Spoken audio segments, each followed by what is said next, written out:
paz do Senhor a todos.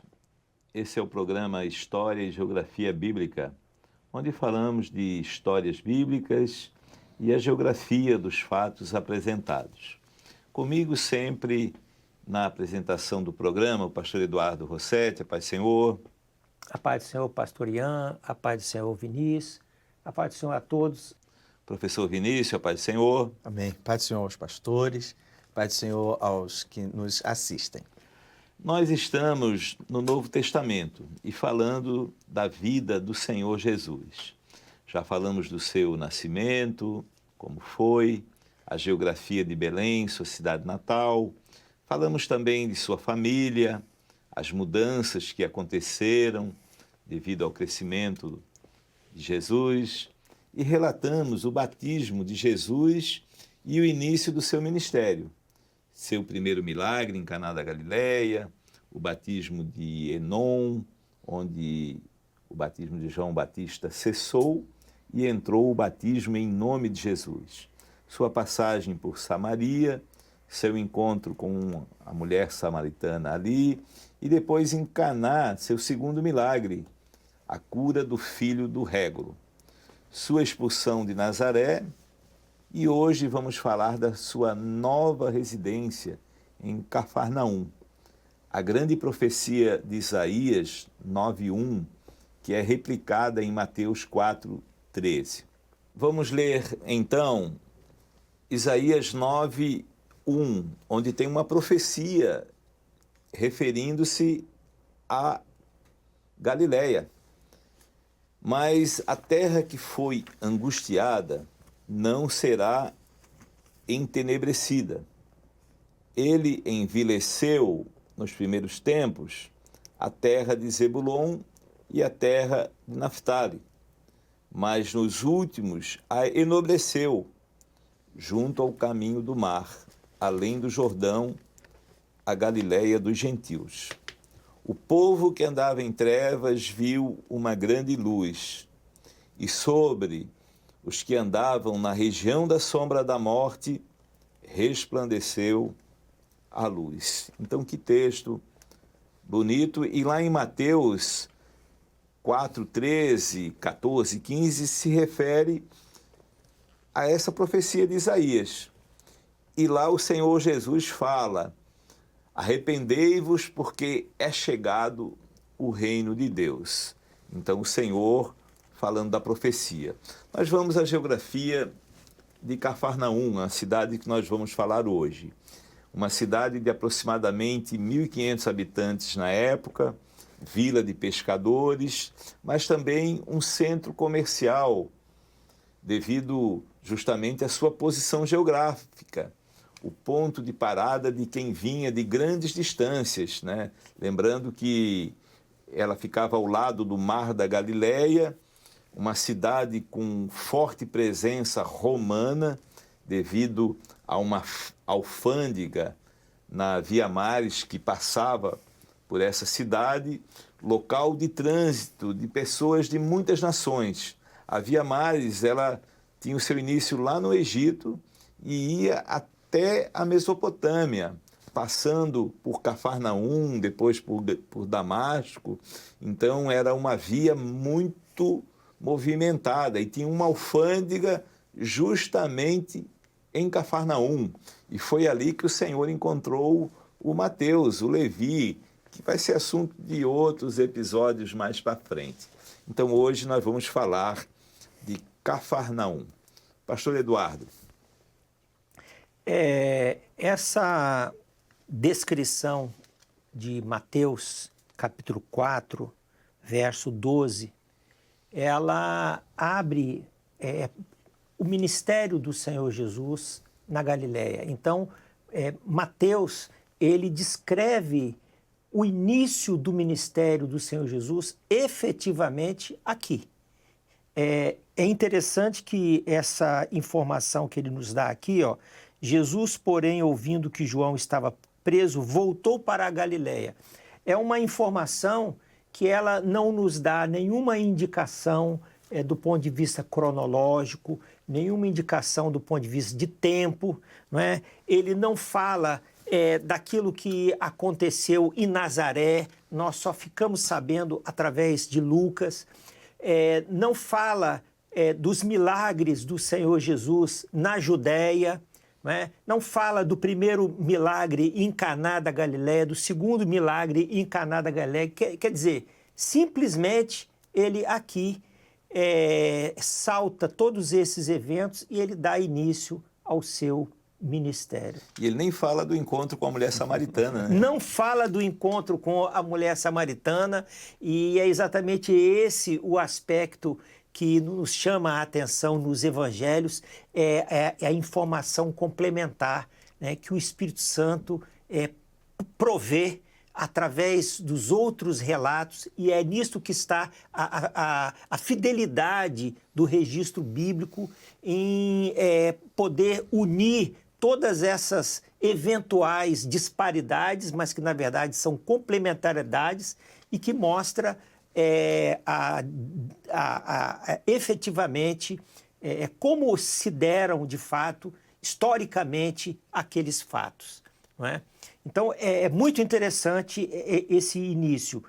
Mateus ele faz uma descrição bem interessante do início desse ministério, porque ele relaciona o ministério do Senhor Jesus com João Batista e com a profecia de Isaías, capítulo 9, que o pastor Ian acabou de ler, não é?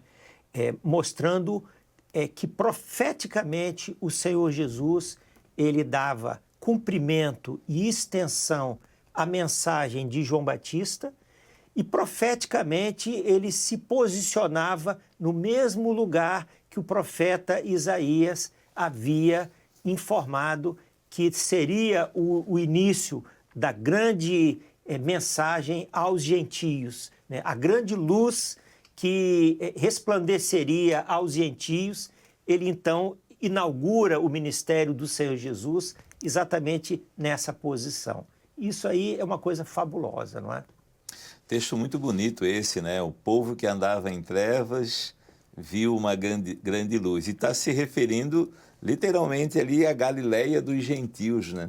A profecia de Isaías. Eu queria só, assim, fazer uma observação que como Mateus ele é cuidadoso na reunião do material que ele faz acerca de Jesus. Se nós observarmos o capítulo 1 do Evangelho de Mateus, ele comprova a identidade de Jesus como filho de Davi, como herdeiro legítimo de Davi. O capítulo 2, ele mostra a honra que o legítimo rei recebe. Então, ele fala aqui sobre os magos, né, que vêm do Oriente e dão ao Senhor Jesus a honra em razão do seu nascimento. O capítulo 3, ele fala sobre o batismo do Senhor Jesus, em que ele não é apenas batizado nas águas, mas ele é cheio do Espírito Santo. Então, ele estava agora plenamente habilitado, né, cheio do Espírito Santo, preparado para iniciar o seu ministério. E no capítulo 4, na primeira parte do capítulo 4, ele fala sobre a tentação do Senhor Jesus. Então, ele mostra ali a santidade do Senhor, aquele que estava sem pecado algum, e ele mostra que, ao vencer a estratégia do adversário para tentar o homem, né, ele vence todas as estratégias, todas as tentativas do adversário, e ele mostra a aptidão para se tornar o representante da humanidade diante de Deus, né? Porque ele agora ele vence assim todas as tentações, e ele podia agora, como ele disse mais à frente, eu venci o mundo, não é? Então, mostrando ali, uma vez que todos esses preâmbulos estão concluídos, Então, Mateus agora inicia a descrição do ministério do Senhor Jesus. Professor Amém. Vinícius, o povo que andava em trevas viu uma grande luz. Isso, a profecia se refere a Cafarnaum. E no texto de Mateus 4, lá no verso 16, que está falando dessa profecia de Isaías, diz assim: o povo que estava assentado em trevas viu uma grande luz, e aos que estavam assentados na região da sombra da morte, a luz raiou. E desde então começou Jesus a pregar e a dizer: arrependei-vos, porque é chegado o reino dos céus. A que povo é esse que brilhou essa grande luz? Amém. Bom, então para responder essa pergunta, nós vamos falar de um povo que há séculos antes do Senhor Jesus foi assolado por uma invasão. Então, vamos usar o texto do verso 13, ainda no capítulo 4, que diz assim, deixando Nazaré, foi habitar em Cafarnaum, cidade marítima, nos confins de Zebulon e Naftali. Vamos lembrar que Zebulon e Naftali são duas tribos.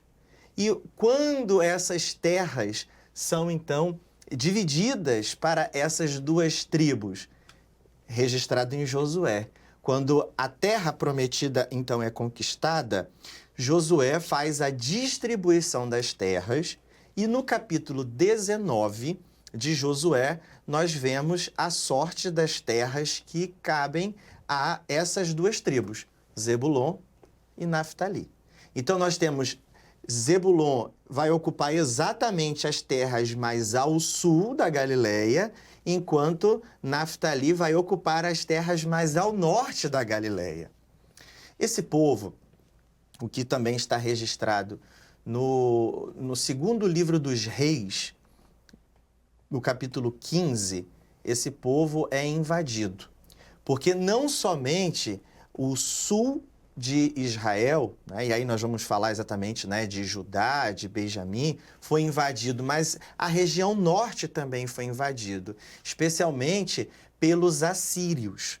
Então, esse capítulo do livro dos Reis vai nos contar a história da invasão por Tiglat-Pileser. Quando essas terras são invadidas, existe uma mistura étnica. São retiradas pessoas de origem dessas tribos de Israel e são inseridas outras pessoas de outros povos. E isso vai fazer com que muitas etnias, muitas nações diferentes, muitas identidades diferentes convivam nesse território. Então, quando a profecia é dita, Galileia das Nações, está falando exatamente de um povo de Israel que não está coeso, pelo contrário, ele está muito diluído.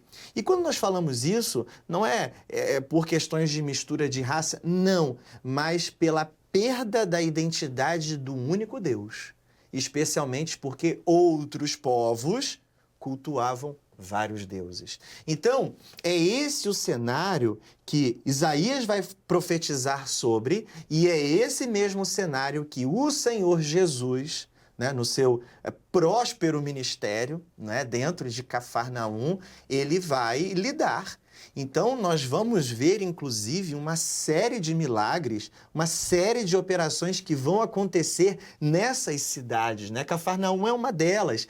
Na verdade, o Evangelho de Mateus faz questão de, alguns capítulos à frente, se eu não me engano, no capítulo 9, dizer assim, a sua cidade, porque o Senhor Jesus não está mais em Nazaré, ele foi expulso de Nazaré, como nós vimos em capítulos anteriores aqui. Então, a sua base, a sua residência agora é Cafarnaum. É ali que ele vai levantar um colégio apostólico, uma parte dele. Então, essa profecia é muito importante para nós entendermos. Podemos até, pastor Ian, pedir o auxílio aqui de um mapa que vai nos mostrar um pouco dessa distância, desse percurso. Nós temos aqui, aqui mais abaixo, Nazaré. esse ponto vermelho e temos o destaque da distância. E algumas cidades aqui muito conhecidas, né? Naim, Magdala, Caná. De Nazaré, Jesus é expulso e ele vai então para Cafarnaum, que já está bem próximo, né, à costa do Mar da Galileia. Só vou completar a fala aqui, antes de passar a palavra, dizendo que Mar da Galileia existem expressões diferentes na Bíblia que vão se referir sobre o mesmo. Na verdade, ele não é um mar, não é? Porque o mar seria aqui nesse litoral, mas que já é o mar Mediterrâneo. Mas ele tem esse nome de mar, mas era um grande lago, né? Podemos encontrar o nome Mar da Galileia, Mar de Tiberíades, Lago de Genezaré ou Quinerete também, porque nas páginas do Velho Testamento, Números vai citar, dentre outros livros, mas vai falar sobre Quinerete, mas se referindo ao mesmo local geográfico. Isso é claro, porque havia várias cidades que eram banhadas pelo Mar da Galileia. Então nós temos Tibérias aqui, mais ao sul, por exemplo, é um caso, né? Para os habitantes daquela região, o nome mais convencional seria Mar de Tiberíades. Então, esse é um pano, né, de fundo que a gente não pode deixar de falar sobre a história dessa região, mas também a geografia do local onde o Senhor Jesus vai operar muitos sinais. Então, é interessante esse mapa. Vamos ver o outro mapa, o próximo, que mostra aqui por que Cafarnaum ele era tão importante, né, nesse período. Uma cidade com em torno de 1.500 habitantes, na época era uma cidade média, né? Pequena, mas média. Agora, essa via aqui, a Via Maris, ela iniciava lá no Egito, vinha ali por Jafa, todas umas cidades litorâneas,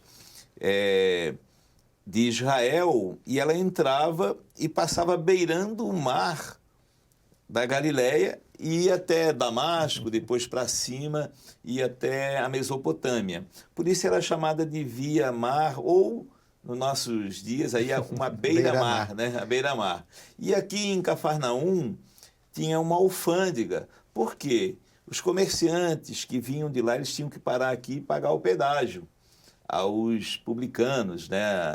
Os publicanos ficavam nas coletorias, né? Ali nessa alfândega.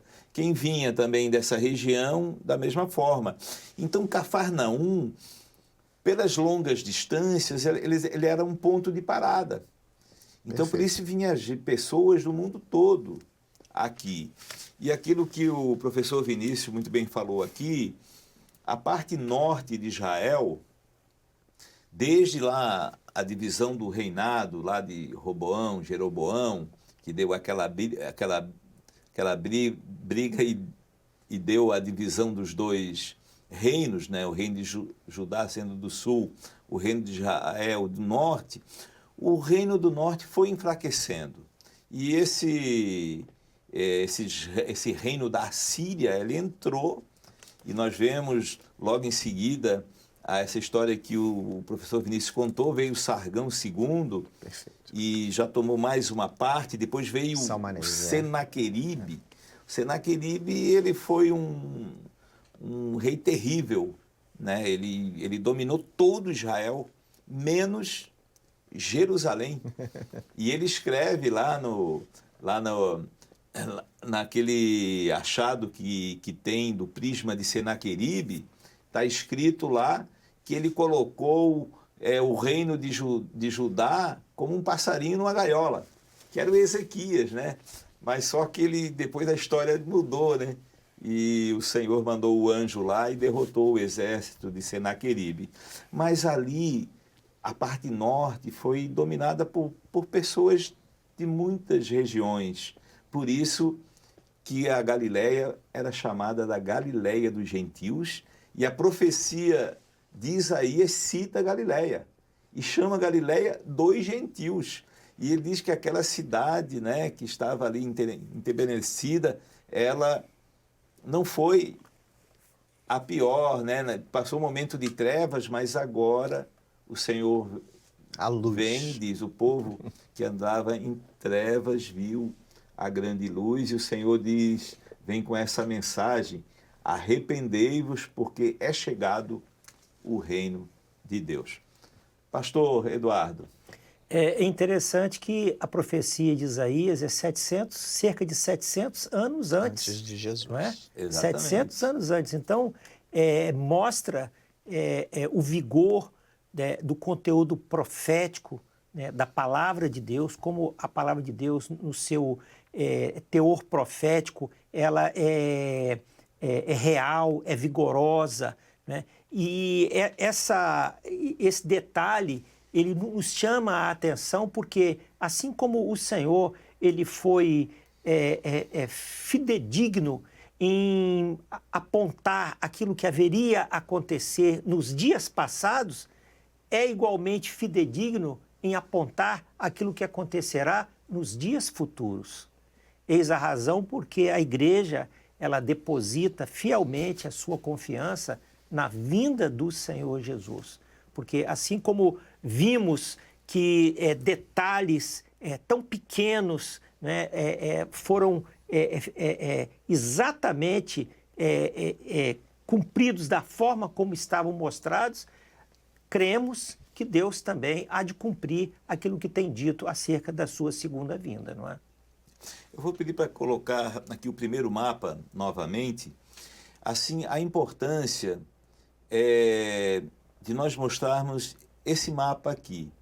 Porque o ministério de Jesus, os 3 anos de ministério de Jesus, a base dele foi aqui, né? Começou em Nazaré bem pouquinho tempo, depois se mudou para Cafarnaum, e ele viveu, a residência dele era nessa região.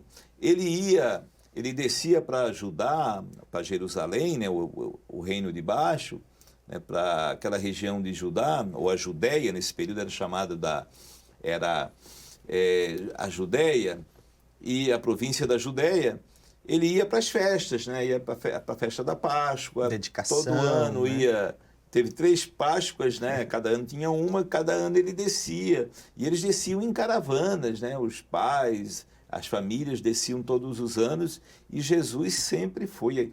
O Evangelho de João registra ele indo nas festas da Páscoa, e na última festa da Páscoa que ele foi para morrer, né? Então ele estava aqui, mas a vida dele foi aqui. E quando ele ia nessas festas, as festas duravam 7 dias. Então, provavelmente um pouco antes, né?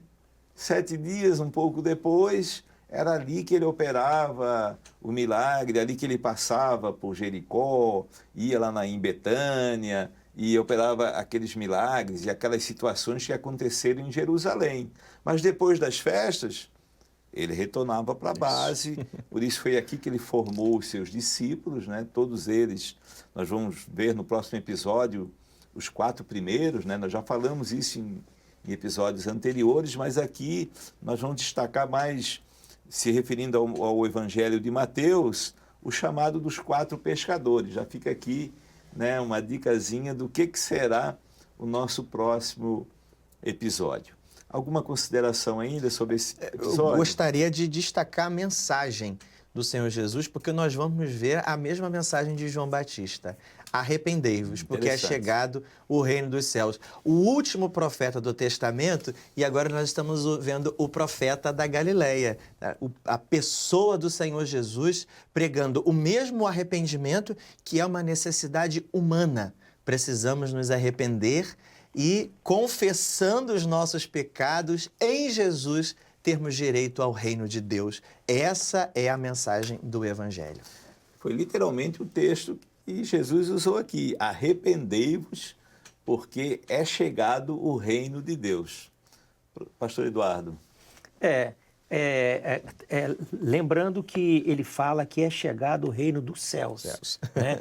A palavra reino dos céus era a expressão preferencial do uso dos judeus, né? Visto que eles eles tinham tanto temor e respeito e reverência à palavra Deus, que eles preferiam Não usar utilizar. um substituto, né, e não mencionar especificamente o nome de Deus. Então, apenas para título de curiosidade, né, a expressão reino dos céus, né, a expressão céus é usado nos evangelhos 32 vezes, e a reino de Deus é usado apenas 5 vezes, tá bom?